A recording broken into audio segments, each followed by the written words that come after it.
En marcha ya los pseudo-referéndums de anexión a Rusia en 4 regiones de Ucrania, ninguna de ellas se halla totalmente bajo control ruso. Fuentes ucranianas denuncian que las autoridades prorrusas están coaccionando a los ciudadanos para que voten a favor. Bienvenidos a esta nueva edición de DW Noticias. Soy Ana Plasencia en Berlín. Los supuestos referendos de anexión a Rusia llegan en un momento delicado para el presidente ruso ante las derrotas que ha acumulado en el campo de batalla en Ucrania. No hay observadores que velen por la correcta celebración de una consulta que la comunidad internacional considera ilegal. La propuesta de paz que presentó México en la Asamblea General de la ONU provoca reacciones y despierta acusaciones de favorecer a Rusia. México pide la formación de un comité de mediación integrado por varios jefes de Estado y de Gobierno que promueva un alto el fuego en Ucrania. Miles de iraníes marcharon este viernes en manifestaciones gubernamentales y en contra de las protestas por la muerte de Mahsa Amini. La joven fue detenida por llevar mal el velo y murió días después. Las manifestaciones han dejado decenas de muertos.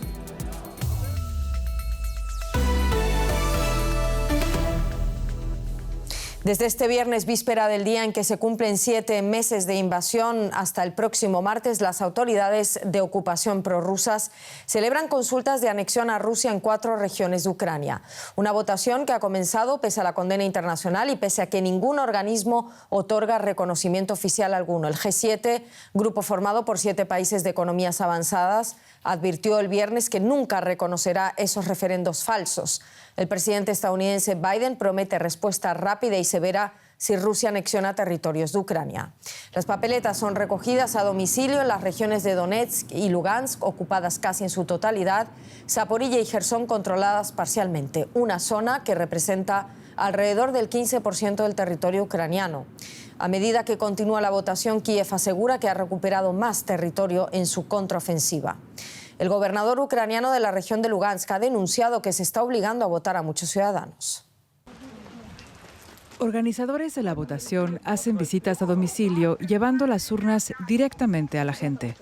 En medio de la guerra se pide a los residentes que voten para unirse a la Federación Rusa. Por supuesto, es importante. Nos preguntábamos cuándo nos uniríamos a Rusia. Los pseudo-referendos se llevan a cabo durante 5 días. Medios rusos aseguran que la mayor parte será de puerta en puerta. Los líderes prorrusos en las regiones se han preparado desde hace meses, registrando a los residentes como ciudadanos rusos. En Luhansk, algunos ven el voto como una salida a la guerra y a la pobreza. Creo que el referendo será lo mejor. Sí, habrá luz y agua y la gente se sentirá como en su tierra natal. Pero para quienes huyeron a partes en Zaporilla controladas por Ucrania, la votación es una farsa. Es una violación del derecho internacional. Es una farsa pretender que los territorios ocupados quieren unirse a la Federación Rusa. Es una mentira total. Una vez concluidos los supuestos referendos, Moscú podría afirmar que su propio territorio está siendo atacado con armas proporcionadas por Occidente. Vamos a profundizar más en todo esto. Lo hacemos con la experta en Europa del Este, Ksenia Polska, en Bruselas. Ksenia, ¿cuál es la intención del Kremlin con estas consultas? ¿Ha tenido que actuar, ha tenido que mover ficha Putin ante las derrotas que ha acumulado? Bueno, en primer lugar vamos a decir que estas consultas ni siquiera son legales, ni hablar del derecho internacional, ni siquiera son legales según la ley rusa. Ella dice que entre el anuncio de un referéndum y entre la fecha del referéndum tienen que pasar por lo menos 60 días, lo cual no es el caso en esta situación. Pero bueno, evidentemente a Putin tampoco le importa esto. Lo que quiere él, su meta es obviamente cimentar los territorios que ya logró obtener de Ucrania en esta guerra agresiva. Después de esto, quiere enseñar al mundo y a los rusos imágenes de gente votando, imágenes de gente apoyando a Rusia en esos territorios. Lo que no va a enseñar, obviamente, son personas, gente armada que va a estar atrás de las personas votando o emitiendo sus votos. Y por fin, ya cuando pase el referéndum, así llamado referéndum, va a anunciar que estos territorios oficialmente pertenecen a Rusia, y como no han atacado los ucranianos el territorio ruso verdadero, este va a ser un pretexto para Putin para decir que estos así llamados nuevos territorios son de Rusia, y Rusia tiene derecho de defenderlos con todo, incluyendo armas nucleares. Vamos a ver, ya lo comentábamos, Occidente no va a aceptar estos resultados, pero ¿qué pasa con los aliados de Rusia? ¿Esta decisión de convocar los referendos atrae más a esos aliados como China, por ejemplo, o los aleja? Brevemente, si puedes. Sí, entonces vamos a analizar quién votó por la anexión de Crimea en 2014.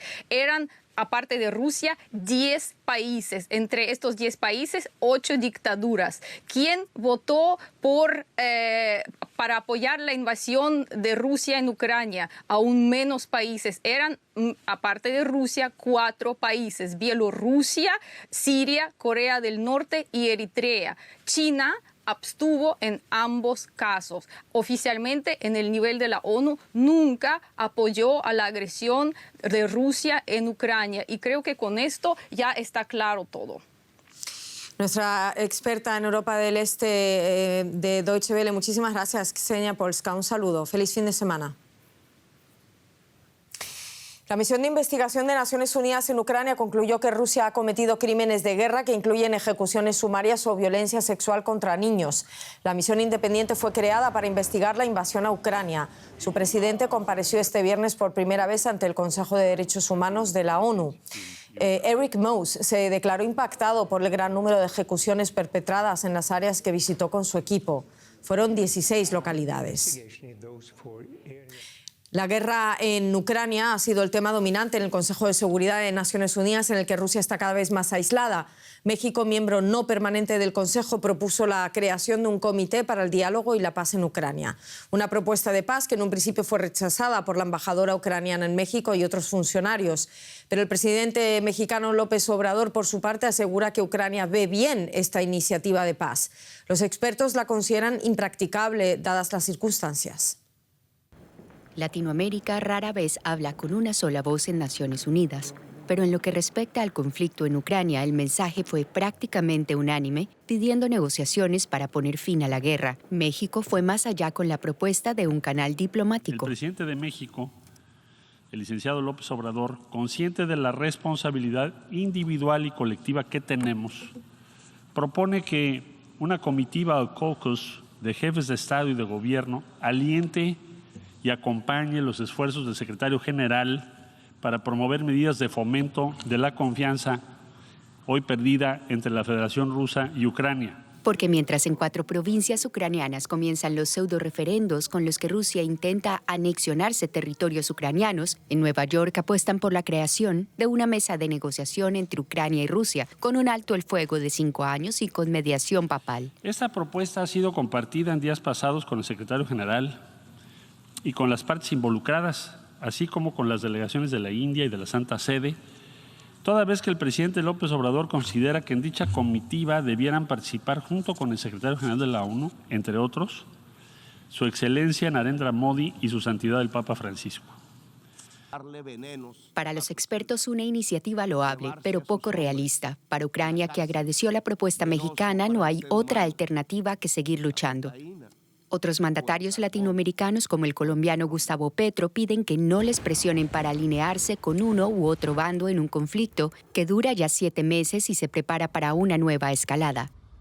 En este contexto, Brasil no solo pide un alto el fuego inmediato, sino también que se levanten las sanciones. Estamos en contra del aislamiento diplomático y económico. Las consecuencias del conflicto ya se hacen sentir en los precios mundiales de alimentos, combustibles y otros insumos. La solución para el conflicto de Ucrania será alcanzada solamente a través de la negociación y del diálogo.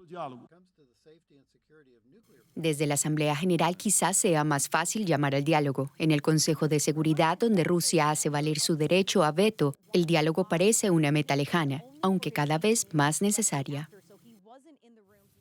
En Ciudad de México, una protesta organizada por los padres y compañeros de los 43 estudiantes de Ayotzinapa desaparecidos hace ya 8 años terminó en enfrentamientos con la policía en el conocido como Campo Militar número 1. Los manifestantes, que portaban consignas como asesinos y fue el Estado, aseguraron que continuarán su lucha hasta que se sepa toda la verdad. Exigen que se abran los archivos militares del caso y se entregue a los elementos involucrados en la desaparición de los normalistas. Algunos de los participantes terminaron lanzando petardos y cohetes a las instalaciones militares y llegaron a derribar una de sus puertas. La policía se defendió lanzando piedras y con el uso de cañones de agua. La mayor de las facciones disidentes del acuerdo de paz entre el gobierno de Colombia y las antiguas FARC anunció el viernes que reducirá los ataques contra la fuerza pública para propiciar un alto al fuego bilateral en el país. Distintos medios colombianos, entre ellos el diario El Tiempo, aseguraron que el anuncio fue dado por alias Iván Mordisco. El jefe disidente había sido dado por muerto en una operación militar durante el gobierno del expresidente Iván Duque, quien incluso anunció su deceso en julio. El anuncio de las disidencias se da a casi una semana de que el gobierno de Gustavo Petro se reuniera con miembros de ese grupo para dar inicio a una fase exploratoria de diálogos de paz. Nos vamos a Bogotá para hablar con nuestra compañera Alexandra Correa. Alexandra, Iván Mordisco, se supone que el máximo comandante de las disidencias fue dado como neutralizado por el entonces presidente colombiano Iván Duque. ¿Quién es Mordisco y qué significa este paso? Bueno, Ana, ¿cómo estás? Muy importante recalcar que alias Iván Mordisco efectivamente es el líder de una de las fracciones más poderosas de las disidencias de las FARC, que son los guerrilleros que no hicieron parte del proceso de paz en 2016 porque no creyeron en él o porque una vez metidos en el posacuerdo no vieron cumplidos los compromisos del Estado colombiano y abandonaron el proceso, regresando a las selvas donde tenían negocios más lucrativos como el narcotráfico, Ana. El video de Iván Mordisco hablando de un cese al fuego propuesto en el marco de una paz total por el nuevo mandatario Gustavo Petro desvirtúa efectivamente lo que afirmó el exmandatario Iván Duque antes de dejar el poder sobre que había caído muerto este líder y con él un golpe muy importante a esta estructura disidente. Como acabamos de ver, efectivamente, el mismo Mordisco desmiente entonces su muerte y anuncia el cese al fuego contra la fuerza pública. Su anuncio, Ana, significa que la propuesta de Petro va por muy buen camino, por lo menos desde lo que compete acabar con el conflicto o bajar las armas, dejar de disparar para llegar a acuerdos que persigan esa paz total propuesta por Gustavo Petro para acabar con casi 6 décadas de conflicto armado, Ana. Alexandra, hablando de esa paz total, ¿qué pretende? ¿Qué es la paz total que busca el nuevo presidente Petro? Bueno, la paz total que propone Petro de izquierda pretende involucrar en un acuerdo nacional a todos los actores armados ilegales para alcanzar la paz en todo el territorio colombiano. Hoy Colombia tiene 6 conflictos armados internos, entre los que están enfrentamientos con el ELN, la guerrilla más grande que tiene el país y que opera mayoritariamente en la frontera con Venezuela y en el Pacífico colombiano. También el ejército se enfrenta a las disidencias de las FARC que operan en todo el territorio del país y estas a su vez se enfrentan con otras estructuras criminales también, por ejemplo, de estilo paramilitar al servicio del narcotráfico. Petro ha dicho, Ana, incluso desde Naciones Unidas, que la lucha contra el narcotráfico fracasó y que ya es hora de buscar otras estrategias que permitan superar las masacres, el reclutamiento forzado, la criminalidad. Pero esto no es posible sin acabar con la desigualdad social y la ausencia de Estado, ha remarcado Gustavo Petro. Estamos hablando, Ana, de 22 grupos armados ilegales que han dicho querer negociar con el nuevo gobierno para ser parte de esa paz total. Queda mucho camino por delante, pero es un paso. Alexandra Correa, muchísimas gracias. Un cordialísimo saludo, un abrazo. Gracias. Igualmente, gracias, Ana. Y abrimos ya la economía con mi compañera Rosa. ¿Qué tal? Pues para la economía bastante mal, Ana. Hoy podríamos hablar casi de un viernes negro, ¿no? Y es que este 23 de septiembre cierra una semana muy negativa para la economía global. Hemos visto pánico generalizado en todos los mercados y no es de extrañar. El índice de gestores de compras en Europa, que apunta a una recesión, la inflación global que fuerza a la Reserva Federal estadounidense a subir tasas a un fuerte ritmo no visto desde los años 80, la caída de las exportaciones de Asia y además del impacto de la guerra y los planes económicos del Reino Unido están pasando factura a los inversores internacionales. Y en Estados Unidos las bolsas cierran una semana más con fuertes caídas. Nos vamos a Wall Street en busca de respuestas. Nuestra compañera nos espera con el análisis. Ana, muy buen viernes, aunque un poco negro decíamos. ¿Cómo se ven las cosas desde dónde estás tú allá en la bolsa de Nueva York?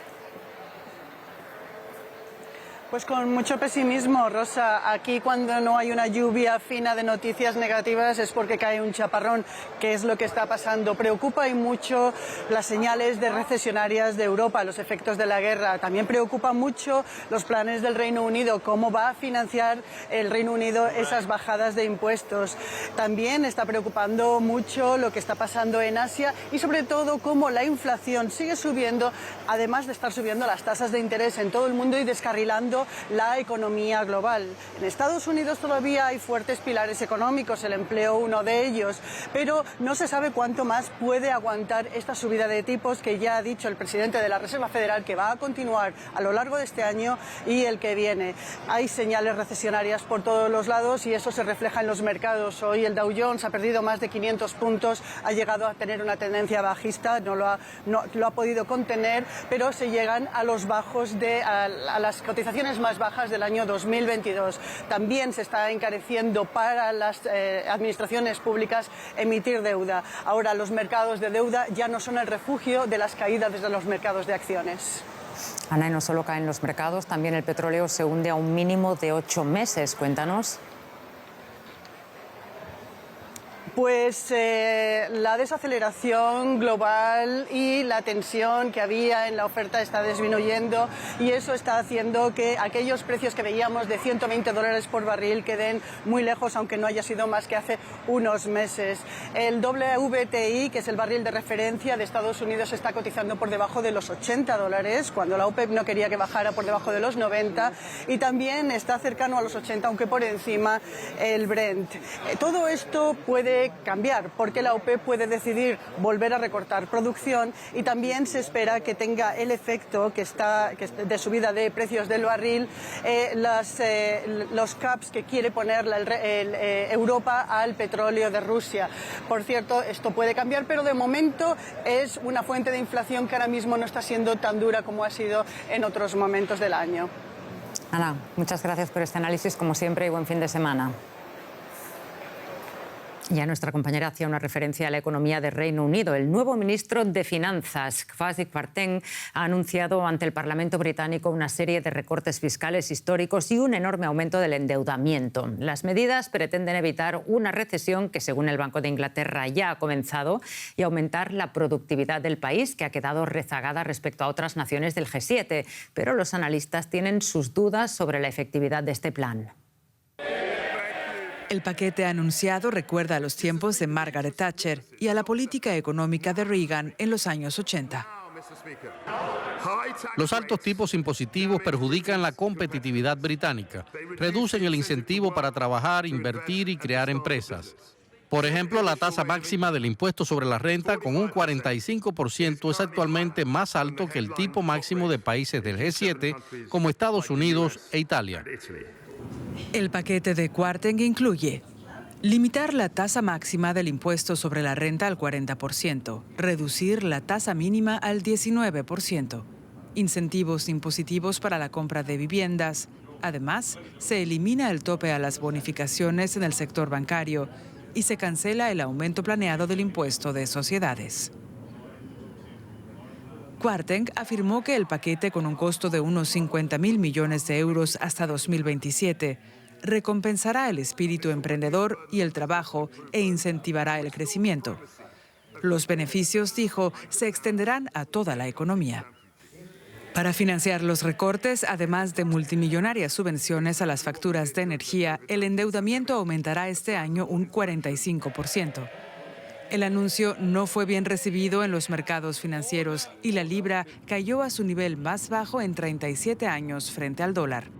El plan recompensa a los ricos sin ayudar a los sectores medios y bajos, dice la oposición laborista, que critica al plan como una nueva apuesta por el llamado efecto derrame.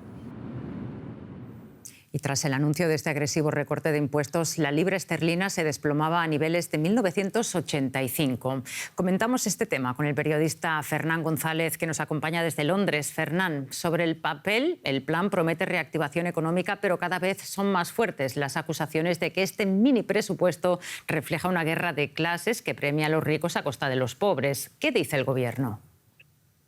El Gobierno insiste en que este plan es imprescindible para incentivar las inversiones en la economía, que idealmente llevarían a un crecimiento de 2,5%.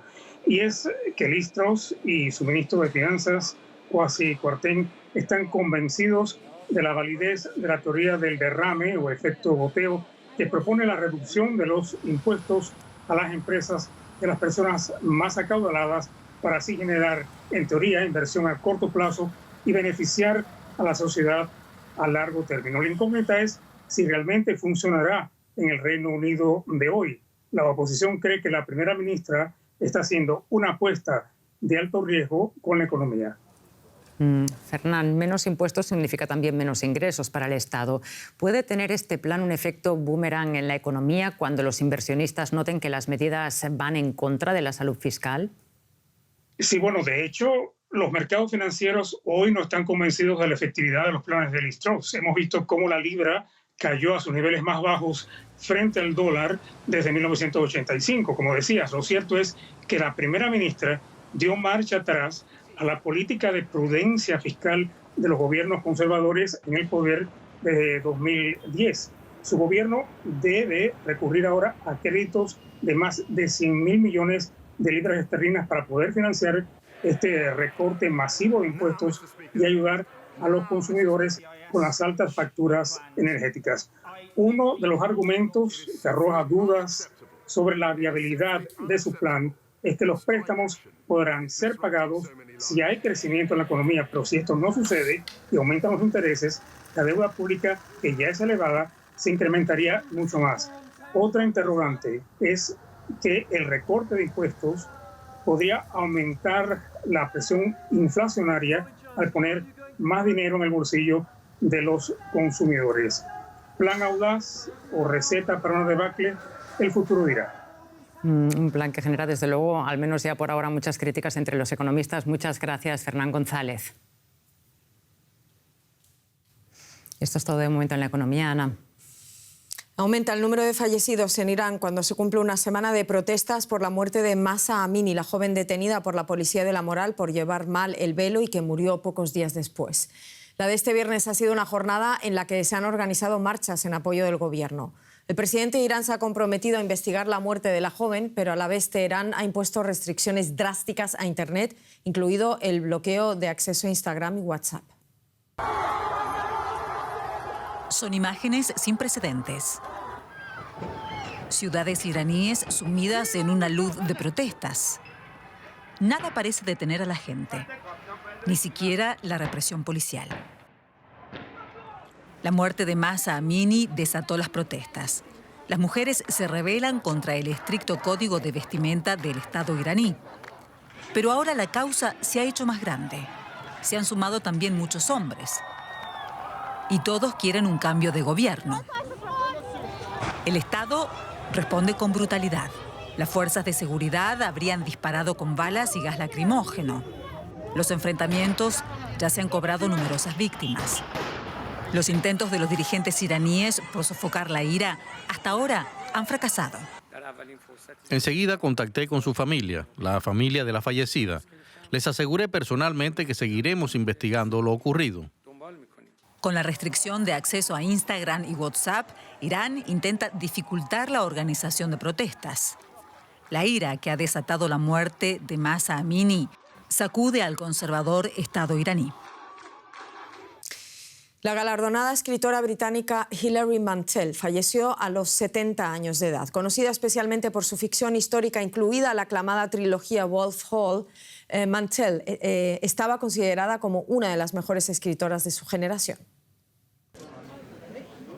Hilary Mantel combina lo mejor de la ficción popular y literaria. Sus libros, particularmente sus novelas históricas que reexaminan figuras históricas de Inglaterra, son una combinación inusual, obras maestras literarias y a la vez éxito de ventas. Su trilogía En la corte del lobo es un relato de ficción sobre Thomas Cromwell, secretario de Estado de Enrique VIII. Vendió más de 5 millones de ejemplares y se tradujo a 41 idiomas.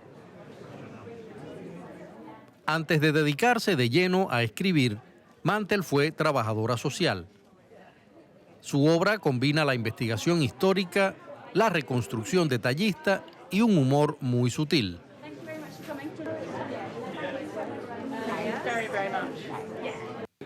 Ganó 2 veces el premio Booker por En la corte del lobo y por su secuela Una reina en el estrado. Los temas y su estilo fueron cambiando a la par de sus propias experiencias de vida. No hubiera podido escribir estos libros cuando era más joven. Tampoco podría escribir mi libro sobre la Revolución Francesa hoy. Hilary Mantel, una de las mejores escritoras en lengua inglesa de su época, murió en paz en su casa rodeada de familiares y amigos.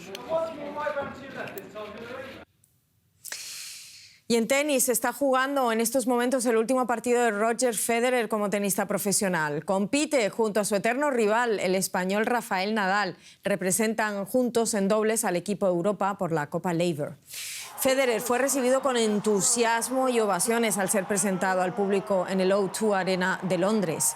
El suizo de 41 años, que ha ganado 20 títulos Grand Slam, dijo antes del partido que es lo más hermoso despedirse jugando en dobles con Nadal. Jack Sock y Frances Tiafoe del equipo del resto del mundo son los rivales en la despedida de la estrella suiza. Y tras 3 años de espera, la famosa feria de la cerveza, la Oktoberfest, ha vuelto a Múnich. Visitantes de todas las latitudes visitan estos días la fiesta más popular y más grande del mundo en torno a la cerveza. Un evento que reporta cada año a la ciudad de Múnich 1.000 millones de euros y es una importante promoción para las numerosas cervecerías de la región. Esta edición despertó, eso sí, algo de polémica entre virólogos y políticos, ya que para algunos podría ser un evento de propagación del coronavirus justo en el momento en el que las temperaturas bajan y los contagios suben aquí en Alemania. Nada más, en menos de una hora volvemos con más informaciones si quieren. ¡Feliz fin de semana!